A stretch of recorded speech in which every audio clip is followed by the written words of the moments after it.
Hey guys, quick important update. If you've been keeping up with Misfit March Madness this week, something was supposed to be posted on Wednesday, and there wasn't, because of some serious real-life stuff. I don't really want to talk about it. Ultimately speaking, everything is just pushed back a day. Today's video was Wednesday's video, tomorrow's video is Thursday's, and Friday is gonna be on Saturday. You get the deal. I just don't want people in the comments talking about how, oh, you're talking in the past tense, and blah blah blah blah blah blah blah.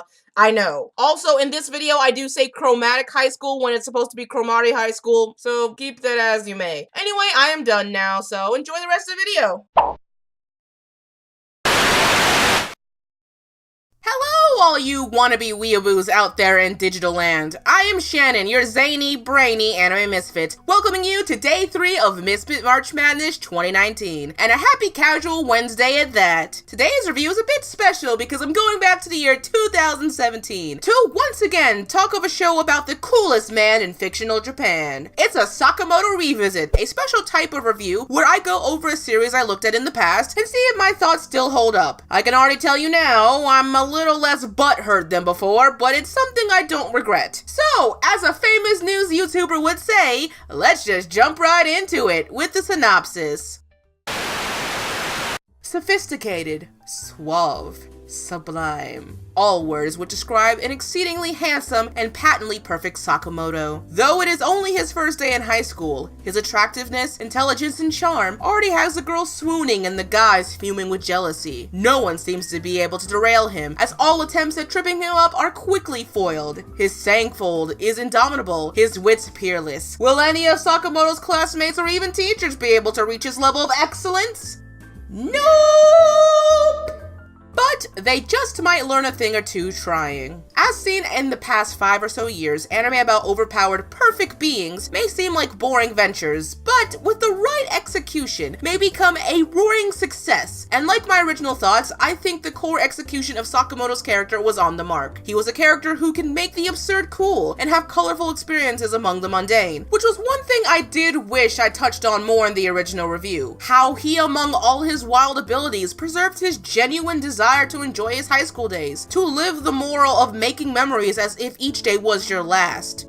Sure, from his classmates' perspective, he was the coolest kid around, that was adored by all, yet at the end of the day, the source of such coolness comes from this idea of letting yourself enjoy things. Of course, this is where the absurdist comedy comes into real effect, because it's those intentionally stiff, only in Japan sense of humor that makes the show work. The jokes are so over the top, you never have time to really get bored. This type of comedy is not for everyone, especially given how regional joke context will fly over one's head if they aren't from that joke teller's point of origin, but I can appreciate the willingness to deliver a spectacle. This is further held by the series Stilted Animation. Anyone can see that the show is going for some sense of weightiness to make the jokes come off as more bizarre. That combined with the heavy outlines and bolded typography plays with a sense of making an activity much more exciting than it needs to be. However, I don't think the overall product was helped in the long run given the ironic problem it put the show in for me. As the Raw once taught us about absurd environments, too much extraordinary eventually becomes ordinary. One of Sakamoto Desu Ga's biggest enemies is itself, for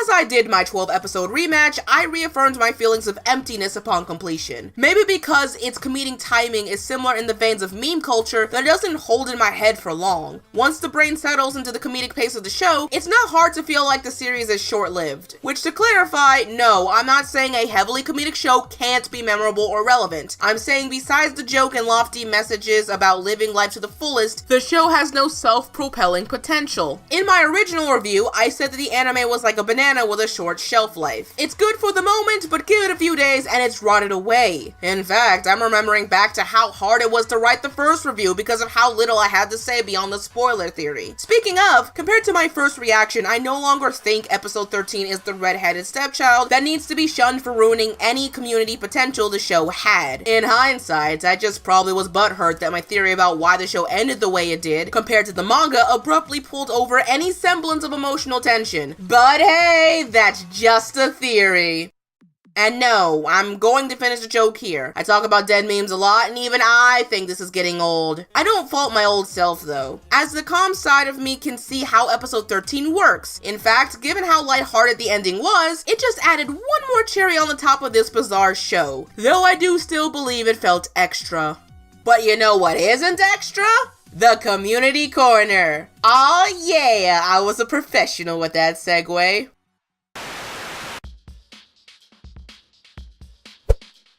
And now it's time for another fun-filled segment of Community Corner, the time where I highlight other outlets in the anime community in hopes that other people will have a look-see.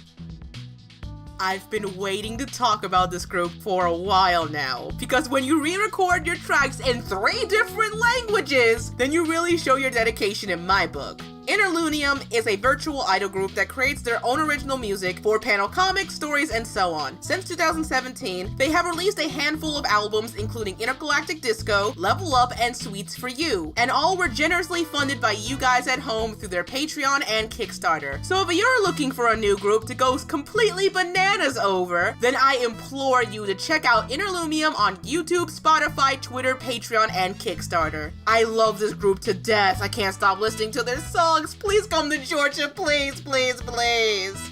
Now if you know of any other creative outlets in this world of anime, comment about them down below or at Shannen on Twitter with the hashtag Community Corner and tell me all about it. In this time where community is more important than ever, while I may be one girl on the internet, I will always try my best.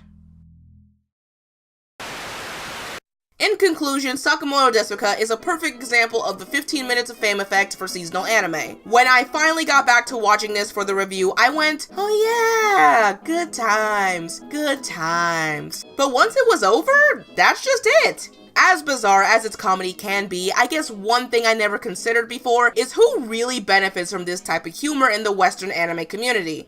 Someone who's more casual and watches a bit of everything, or someone like me, who's seasoned in the art of JoJo references and anime trash. When I look at it that way, I find a more compromised conclusion that if you're someone who's looking for something to spice up their day, this is for you. Otherwise, I highly recommend watching the show in spurts if you're more of a veteran to get the most enjoyment from it. So after some reconsideration and 15 high school boys fondling over the holy savior that is curtain boobs, I once again award Sakamoto Desu Ga with a recommendation to try it and a watchability rating of PG-13. Taking into consideration my own consumption habits for anime, I couldn't change the rating. However, watching this anime a second time through had a lessening effect on the randomness since I've seen it all before, cementing my opinion that this is an anime you stream over buying at full price. The only reason I got the DVD was because of the holiday Sentai sale last year, and I also recommend it if you're really in the market for this DVD, wait for a price drop. As for some anime alternatives, the same from last time still applies. First off, we have Honda-kun, the prequel to Barakamon that despite the similar tone and comedy, really excels in exploring why the misunderstandings of a flawed character can be both bizarre and charming at the same time. Next up, we have the anime Chromatic High School and Prison School respectively, because unless you can't see the wackiness with your own eyes, you can tell that they too are in the take silliness seriously camp. It's wonderful. But you're probably a person looking for more practical ideas into curing boredom, in which I can easily turn you towards Tonari no Seki-kun, the otaku's high schooler's guide to doing everything under the sun besides actually studying. Which finally leads me to the anime Nichijou. I think I don't need to explain why this recommendation is here. Just watch Nichijou, it's utterly meme-tastic. So between all that, I hope you'll find the anime that piques your fancy.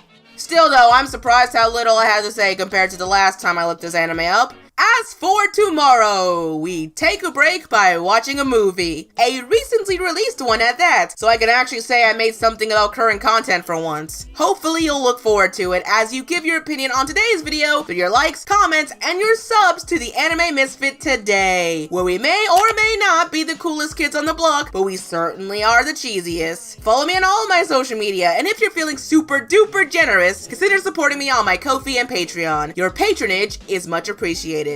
By the way, now that we're gonna do a movie tomorrow, does anybody else just go for the oversized popcorn and snacks? No? Just me? Alright, time. Guess I made this awkward, so I'm gonna go now. Shannen out!